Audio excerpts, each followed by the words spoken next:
Exiled from civilized lands by Shun, the last sage king, feared by many for the curses that follow them, the Four Foul Fiends are wicked beasts, harbingers of times of darkness and vice, heeding the wishes of evildoers and spiteful towards the righteous. Though it may be more pleasant to think on the Qilin, the Pishu, the Fenghuang, and the Gui, or on the Qing Dragon, the Vermilion Bird, the White Tiger, and even Xuanwu, Dark Warrior of the North, it may be all the wiser to understand these four foul fiends, that you may avoid misfortune and danger. For exiled though they may be, what power has the law over the lawless?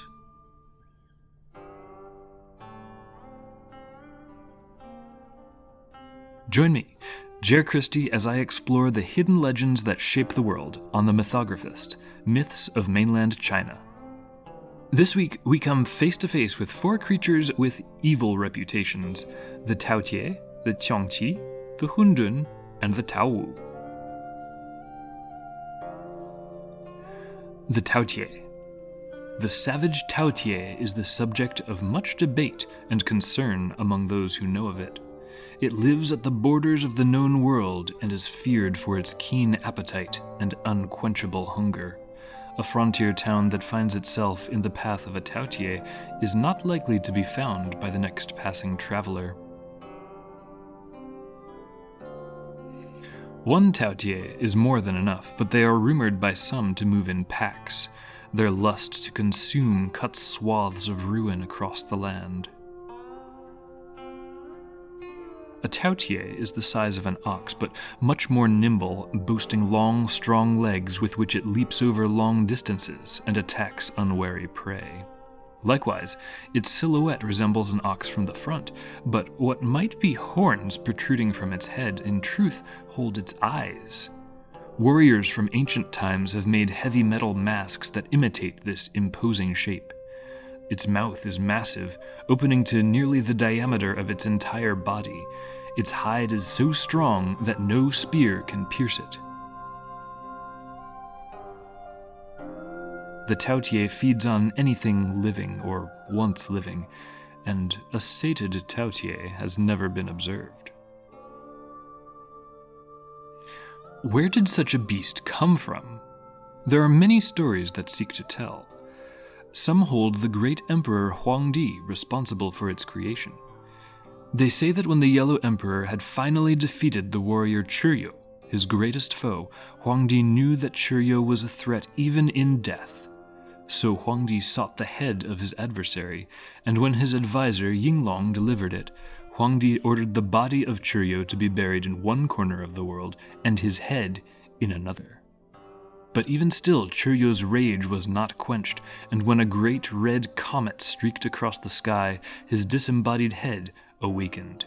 It rose from its resting place to become the first taotie. It found Churyo's body and consumed it.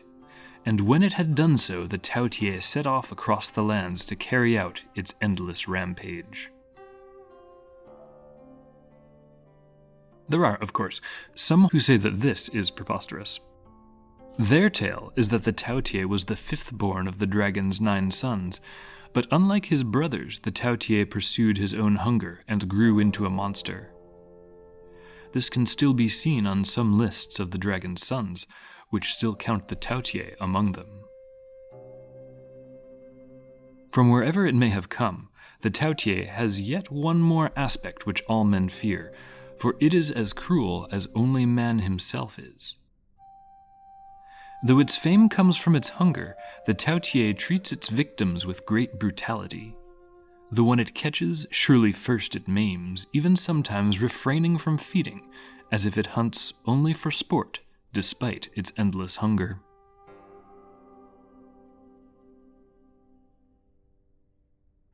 If the name taotie sounds familiar, it might be because taoties made up the horde of kingdom-threatening monsters in Zhang Yimou's 2016 film The Great Wall. Here they're presented as an alien swarm with hive-like intelligence and even a queen that emerges from a portal and ravages the countryside. However, the movie gets a lot of facts wrong about the Great Wall itself, including its location. So as beautiful as Mr. Zhang's cinematography and production design is, there's not a whole lot of reason to believe much of what he has to say about taoties either. That said, the taotie does have a very long history. The Zhuojuan, written around 500 BCE, contains what's probably the first mention of the word taotie. But there's also a visual motif associated with both the term and the creature. As mentioned in the story, it's a strangely ornate design with what appears to be a big mouth and long horn-type structures on a boxy head. This motif goes back at least another 500 years before the word. Many bronze vessels and masks use it, notably those originating in the culture that thrived in modern-day Sichuan around 1000 BCE. Regarding the critter itself, the taotie's casual cruelty and tendency to play with its food certainly resembles a cat. And while we'll talk about Chinese ghosts in a few weeks, the taotie's always eating but never full state seems to echo that of the hungry ghosts, who can never swallow the food that they find, but only grow angrier when it turns to ash in their mouths. The qiongqi. Similar in size to the taotie, the qiongqi is a servile, sniveling creature. In appearance, the shape of its body and face are not completely unlike the tiger. Its voice is like that of a dog.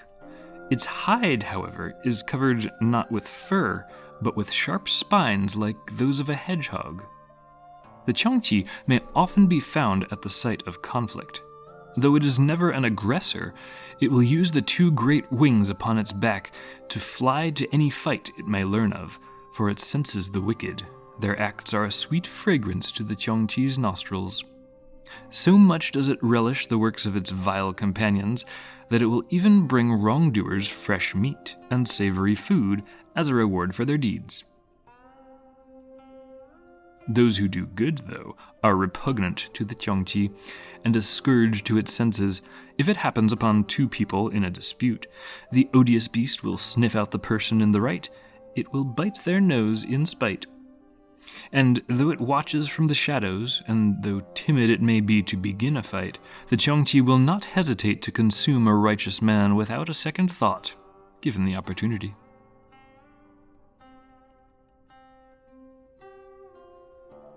There's not much out there about the qiongqi. Half porcupine, half tiger, he's best known simply for being a part of this group of Four Foul Fiends. The only cross-reference I was able to find was in Wikipedia, which simply notes the qiongqi's similarity in description to a Japanese monster named, and I'm sure I'm saying this wrong, Kamaitachi. I didn't come across him in any other stories, although there must be something about how he bites people's noses, and I would love to hear it.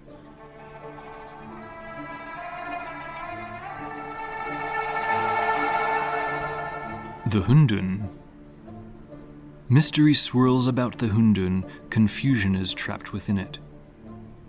At the center of existence, the hundun sits, a picture of the primal chaos from whence the world was born. Perhaps it is this pandemonium that drives the hundun to wickedness, for it is a force of evil, displaying affection toward evil men and assaulting those who do good. In appearance, the hundun resembles a fleshy yellow bag, corpulent and bloated, heavy and heaving. It has 4 leathery wings and 6 round legs, but perhaps its most notable feature is its lack of features, for the hundun has no face. Its surface is smooth and hairless, with no eyes, ears, nose, or mouth to interrupt it. There are none who know how it still lives, but live it does. Once, long ago, 7 scholars came upon a hundun and saw that it had none of the 7 facial holes that humans do. They felt pity upon it, for they assumed that it was unable to sense in any way.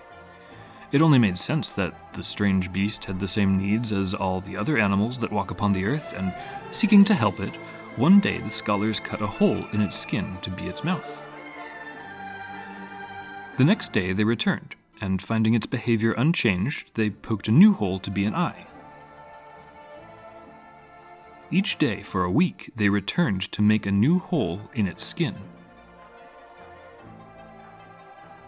But on the seventh day, when the scholars thought it would be the happiest, the hundun could bear no more, and it ruptured.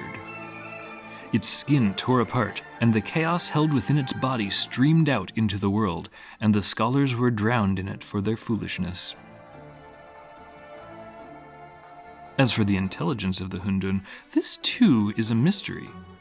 As a thing with no senses, it would seem that it could have no mind.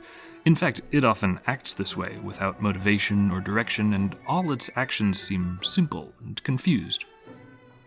But the hundun has also been seen to be a dancer of incredible skill. Its song, too, is enchanting and rich, despite the fact that it has no mouth from which to sing.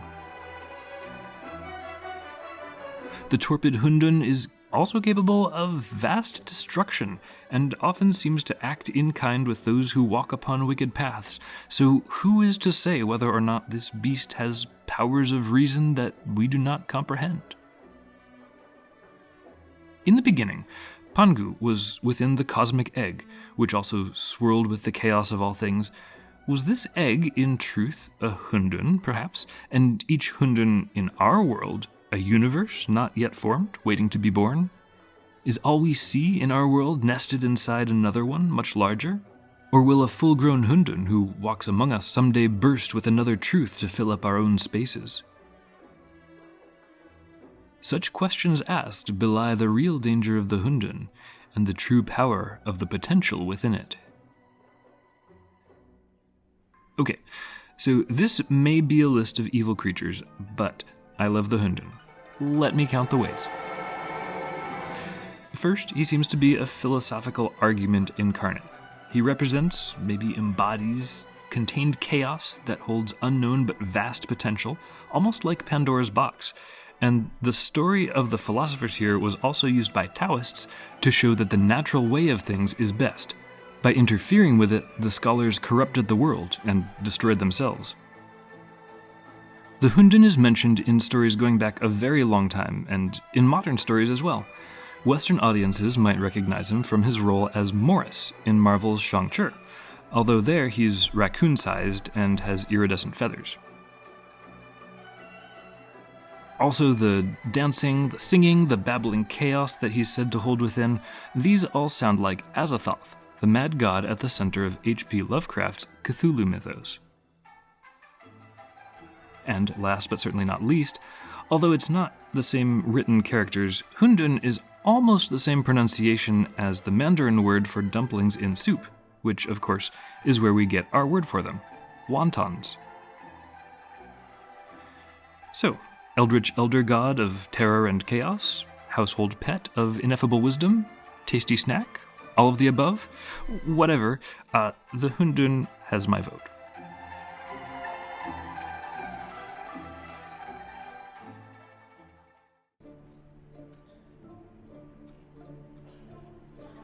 The taowu. If you were to come upon the taowu in dim light, you might think it endearing. It is as sleek and sinewy as a jungle cat with large, padded feet, and its fur is soft like that of a newly cleaned dog. Its tail, too, is furry and soft, but is so long that it would reach from ceiling to floor. The taowu is just large enough to be difficult to hold in your arms, but if you tried, you would regret your choice. For upon stepping into the sunshine, you would see the truth of this fiendish beast. It has not the head of a normal animal, but rather a face like a human and a mouth filled with the teeth of a pig. Its fur, though soft, is mottled and mangy. Its strange and ugly color make its whole appearance repulsive. The demeanor of the taowu is no better. It is a curmudgeonly thing, poor-tempered and abrasive. It thrives on passing ill will on to others. It also is stubborn, and once it has found a place to sit and be awful, it will not easily be moved. And the long tail of the taowu is used by its owner to whip those it finds distasteful, a group which includes nearly every living creature in the heavens and on the earth. The taowu is just straight up grumpy all the time, and I love it. He's here on the list of Four Foul Fiends, and is described as being ugly colored. But it sounds to me like he's just having a bad day and wants to be left alone, which, I don't know, seems relatable. Like the qiongqi, there's not much about him outside this list, which is a shame. So, I hereby nominate the taowu for inclusion in the next fantasy movie that's trying to appeal to Chinese audiences. But if the taowu is just on here because he's ugly and grumpy, that kind of raises the question of why do we have this list in the first place? Chinese mythology is notable in that, for the most part, there isn't good or evil. There's not really good guys or bad guys. So what did these 4 creatures in particular do to get on the naughty list? The taotie seems to have actual intent, but for the other 3, it seems like you might just be able to make a case that they're just following instinct. As always, I think it's important not to pass judgment before we have all the information. So, if you have any personal experience with the taotie, the qiongqi, the hundun, or the taowu, please share. Are they really evil? Or are they just powerful, dangerous, sometimes grumpy, but innocent little guys that can't really be trusted at parties? Get in touch and let me know what you think.